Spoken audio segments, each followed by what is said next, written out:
I joined the Marine Corps in 1969, and unfortunately I shot the second highest score of all the Marines at Camp Pendleton. So I went to my first duty station at Barstow, California, and about 3 or 4 months later, my shooting score caught up to me, and I was sent immediately to Vietnam in 1970. And about 2 weeks after I landed in Vietnam, in fact, the day I landed in Vietnam, we were under a rocket attack and scared the living daylights out of me. But that was my introduction to Vietnam.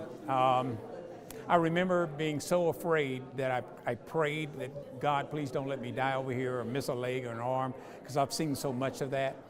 2 weeks after I landed in Vietnam, I was assigned to a Marine sniper platoon. And that's how I became a Marine Corps Scout sniper. And the training was right there in Vietnam, which was very intense. Be that as it may, I continued on, successfully completed the training, went on assignments. We worked for Intel, we gather information, and unfortunately, we had to eliminate high value targets. So that was my tour of duty in Vietnam. I got hit by a grenade. We were in a firefight with communist Viet Cong guerrillas. I was hit by a grenade and received shrapnel in my hand, and the blast knocked me back. I hit my head and my back, but I recuperated most of it anyway, almost a complete recovery. But from Vietnam, I went to Washington, D.C. to the Marine Barracks. Then in 1972, I was assigned to the President's protection detail with the Secret Service. I stayed at the White House for about a year. I flew back and forth from the White House to Camp David with the President, sat down, had Thanksgiving dinner with him in 1972. That was real cool. Probably a highlight of anything I've ever done in government service. Then after that, I went to, when I finished my tour of duty at the White House, I wanted to change my MOS, my job specification. I didn't want to be a sniper the rest of my life. So I went into broadcasting, and I became a broadcast journalist. I'd rather shoot people with cameras than with a Remington 700 rifle. So anyway, went to Okinawa. I was in Yuma, Arizona first for 3 years, then I went to the Far East Television Network in Okinawa. And after that, it was, what happened after that? I went to work for the USIA, United States Information Agency. And then I went on to other federal jobs, Homeland Security, with FEMA. I worked with FEMA for 4 years and absolutely enjoyed that because we're helping Americans when they suffer tremendous losses. Some of them even lost family members in addition to their property. And so we help them recover from that as much as possible. Then after FEMA it was the Veterans Administration for 1 year. And then I came here to Goodfellow in 2015. And the rest is history. I am excited about a new venture that we just started this past August here in San Angelo. We had a ribbon cutting ceremony from the Chamber of Commerce. And in August, we went live worldwide on Roku and Amazon Fire TV, broadcasting to every nation, Christian programming on the Gospel America Network channel. I'm excited about it. My wife and I are owners, obviously, of the network, and it's growing.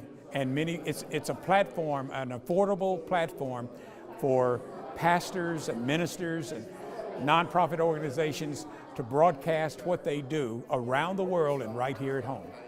It was a very, very small part. I was the paparazzi.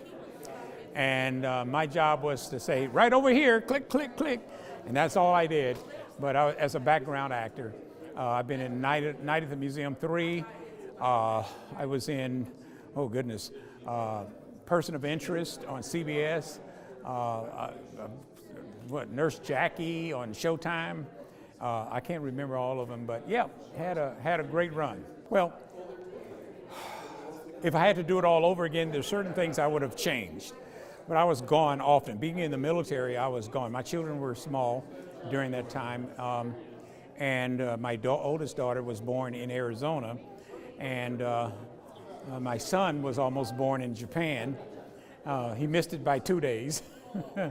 But it's been both extremely rewarding and challenging to balance it, to balance your career with family life.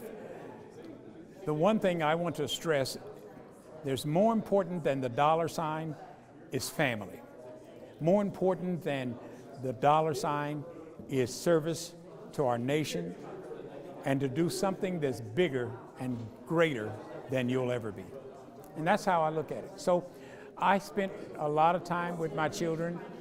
I taught them martial arts because that's one of the things that I do.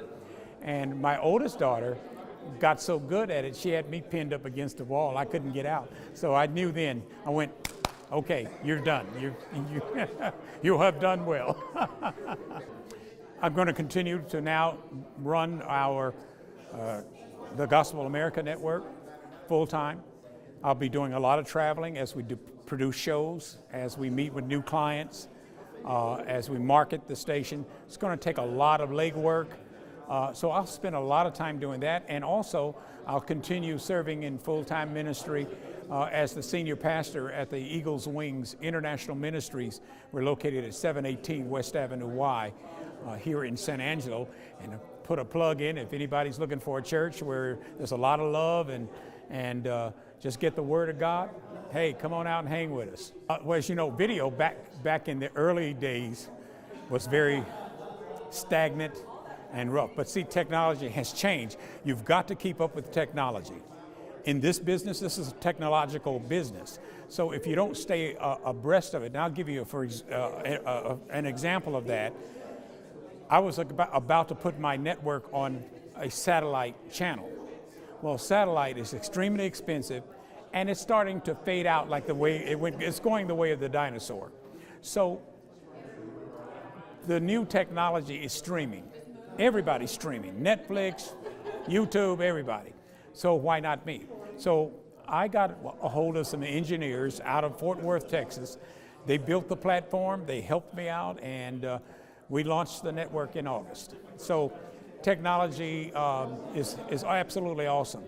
Our cameras, for example, they're changing. 4K is the way to go now. I would like people to be aware that in these troubling times, there's been a lot of suicides in the community, and we're concerned about that. And if somebody is in trouble, if somebody feels like they can't make it or to see the next day, I want them to call me. I want them to call Eagles Wings. I want them to reach out and talk to somebody, because I've been there. I was at a point low in my life where I felt like it wasn't even worth it. But by the grace of God, it didn't happen. So I would like people to know we love them, we care about them, and we're here in San Angelo at Eagles Wings, and we have a ministry called Broken Wings, and that's the whole purpose for that. People with alcohol, drug addiction, emotional stress, people who are despondent, we deal with that all the time. So we want to make sure people know that there's a place there are other places in the city, yes, but there's another one now that we're here.